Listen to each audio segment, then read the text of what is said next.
জিন এবং ইনসানকে ইবাদত ছাড়া আমি কোনো কিছুর জন্য সৃষ্টি করি নাই। এই ইবাদতটা কি?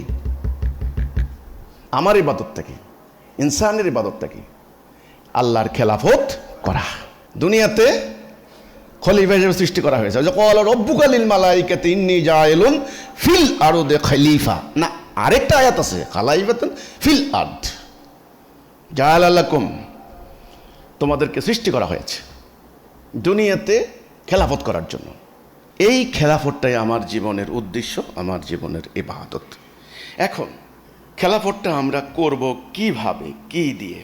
সেটা হচ্ছে আল্লাহর হুকুমের আনুগত্য করার মধ্য দিয়ে, আল্লাহর আনুগত্য, আল্লাহর সবরেন্টি মানার মধ্য দিয়ে।